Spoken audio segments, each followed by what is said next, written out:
The active chemical in marijuana kills brain cancer cells. The study suggests that THC causes brain cancer cells to essentially eat themselves. In both studies with mice and humans, tumors exposed to the drug shrink. The study's authors say patients didn't suffer any toxic side effects, and the results could be used to develop new strategies for preventing tumor growth. Strong evidence the active ingredient in marijuana may stop early cases of Alzheimer's disease. Researchers at the Scripps Institute found THC may prevent the progression of the disease by preserving levels of an important neurotransmitter that allows the brain to function. The discovery could lead to a more effective drug treatment for Alzheimer's, which is the leading cause of dementia among the elderly. Here's a story you'll want to remember. Could marijuana really help with memory? A new study out of Ohio University is looking into that possibility. Scientists say that specific elements of marijuana can be good for the aging brain by reducing inflammation. They also say it could possibly even stimulate the formation of new brain cells. Inflammation of the brain is believed to contribute to memory impairment.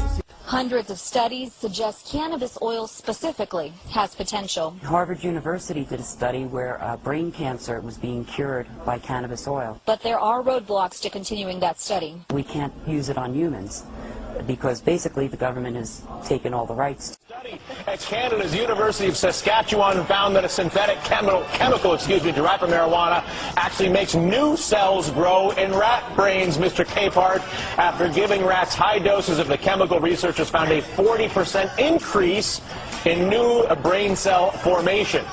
Drugs like alcohol and nicotine suppress the growth of new cells, but the study shows marijuana may actually be good for brain cell growth. One of the 400 compounds in cannabis is about to be tested in human trials to see if it can delay the onset of memory loss. A plant so controversial for its mind-altering qualities is exciting experts about its possible clinical benefits. Cannabis as it is, normally smoked, has mind-blowing properties, and there are compounds in there which has this hallucinogenic properties. However, some of the indications for Alzheimer's in a mouse model is just a single compound that's used from cannabis plant material which is extracted, and it can stop the memory loss. Now, if we take that single compound and apply it to humans in clinical trials, we could prove for those 400,000 Alzheimer patients whether it could be used for those. Studies in mice have shown that the cannabis derivative called cannabidiol, which is not hallucinogenic, can prevent the progression to memory loss in Alzheimer's disease. Hi there, this is Dr. Bob Melamede, and I'm glad to see that some people are questioning my comments regarding cannabis's ability to kill cancer cells. And references for all of this are publicly available. They were done by researchers all around the world, not myself. Through countless countries, countless researchers have been doing this kind of work. And it also happens to agree with historical uses of cannabis as cures for tumors, as they were called. So what I would advise you to do, the easiest way to get to some of this information, is go to PubMed. Do a Google search for PubMed. It's a National Institute of Health database, and punch in cannabinoids and cancer, and you will get hundreds of articles where you'll be able to see at least the abstracts for all of them. And that will at least convince you to the accuracy of the statements that I've made regarding cannabis's ability to kill cancer cells. We now find that marijuana fights cancer, and they've known about it for nigh on 40 years, which means that if you think back to all the friends and family who've croaked from cancer, and think about these monsters in government who knew that marijuana showed promise in curing cancer, we have one of the biggest genocides, second biggest genocide next to usury, in the history to be talking about. Study finds no cancer-marijuana connection. By Mark Kaufman, Washington Post, staff writer, Friday, May 26, 2003. The largest study of its kind has unexpectedly concluded that smoking marijuana, even regularly and heavily, does not lead to lung cancer. The new findings were against our expectations, said Donald Tashkin of the University of California at Los Angeles, a pulmonologist who studied marijuana for 30 years. Tashkin's group had hypothesized that marijuana would raise the risk of cancer on the basis of earlier human studies, lab studies of animals, and the fact that marijuana users inhale more deeply and generally hold the smoke in their lungs longer than tobacco smokers, exposing them to the dangerous chemicals for a longer time. In addition, Tashkin said previous studies found that marijuana tar has 50% higher concentrations of chemicals linked to cancer than tobacco cigarette tar. While no association between marijuana smoking and cancer was found, the study findings did find a 20-fold increase in lung cancer among people who smoke 2 or more packs a day. He says, we hypothesized that there would be a positive association between marijuana use and lung cancer, and that the association would be more positive with heavier use. He said, what we found instead was no association at all, and even a suggestion of some protective effect against cancer.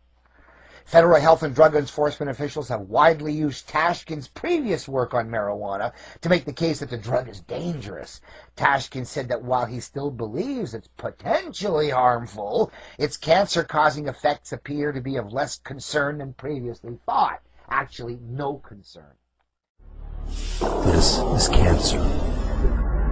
This is cannabis oil.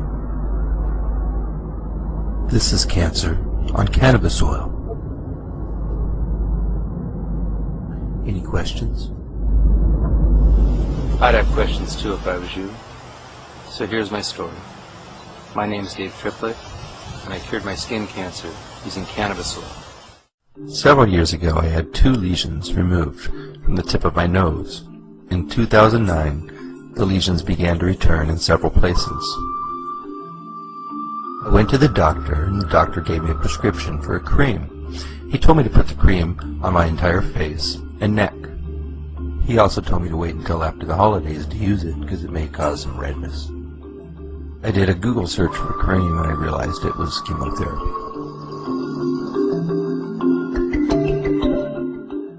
Next, I found some photojournals of people who have used the cream.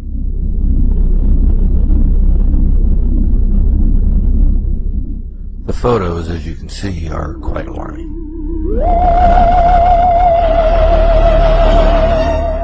After seeing the results of what the chemotherapy cream can do, I decided to look into alternatives. Recently, my friend Jennifer had sent me a video about Rick Simpson curing cancer with hemp oil. It was called Run from the Cure, so I decided to start there. After I watched Run from the Cure, I began to do some searches.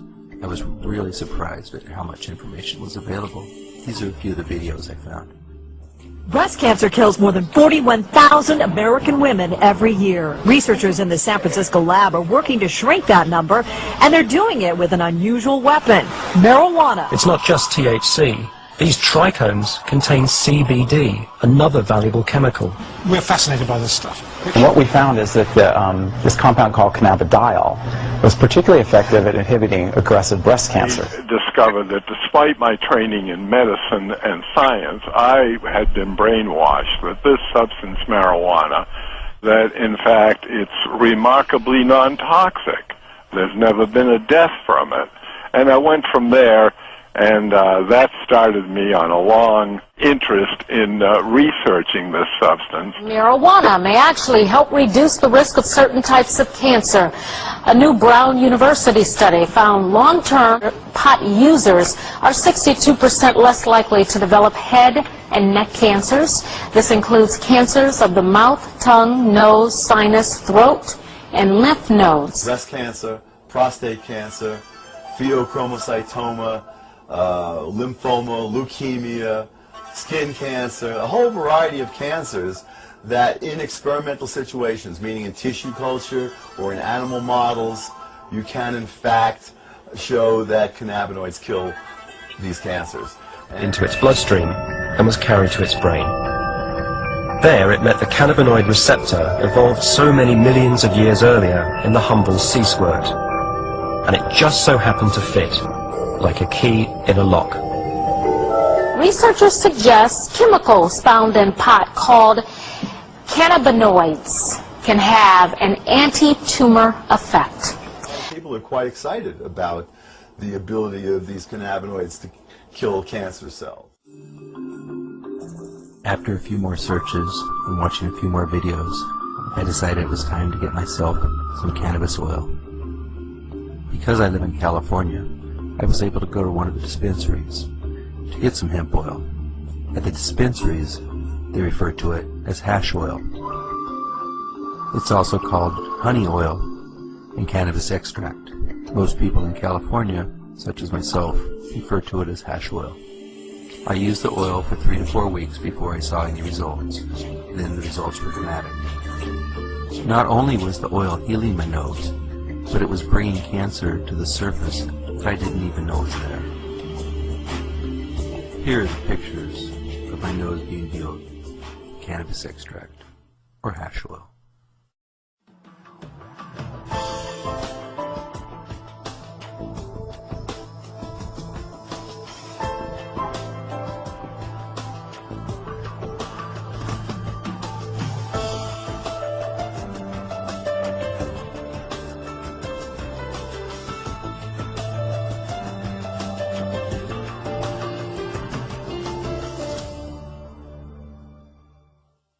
As you saw, the cancer was pulled to the surface and healed.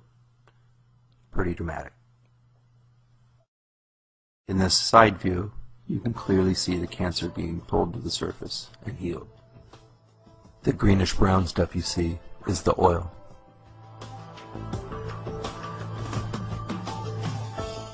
Once I realized that the hash oil had cured my cancer, I began to ask myself questions.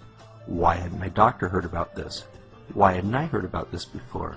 If cannabis cures cancer, why would it be illegal? As I did more research, I began to realize it's about profit and politics.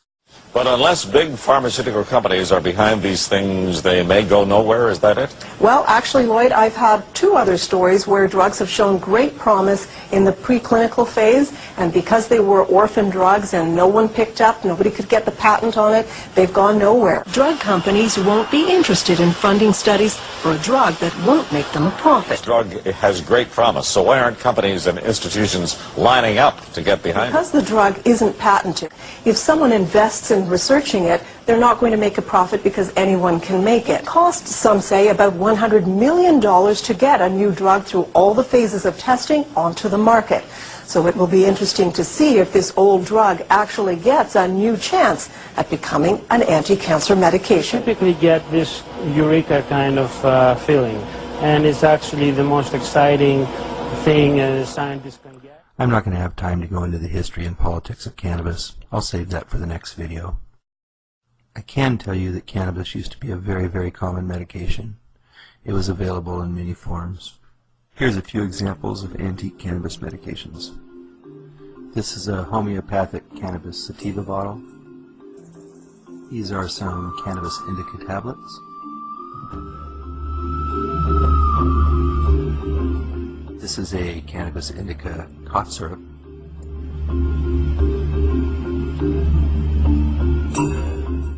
This is a bottle of cannabis pills. This is a bottle of cannabis extract. This is another bottle of cannabis extract. This is Dr. James cannabis indica extract. This is a corn cure. Its main ingredients were cannabis indica. This medicine was taken away from us, and now people are needlessly dying. It's absolutely ridiculous that this harmless medication isn't available to cancer patients. I ask you to please do everything within your power to get the word out that cannabis, without a doubt, cures cancer. The National Cancer Institute, the American Cancer Society, and members of our government have known since 1975 that cannabis cures cancer. The 1975 report has resurfaced and is now available online. It has become clear to me that because of politics and money, a cancer cure has been kept from us, and people are needlessly dying. If you've lost somebody from cancer, the chances are their life could have been saved if the oil was available to them. Please share this information with every doctor, researcher, and news outlet you can think of. All we want to do is heal ourselves.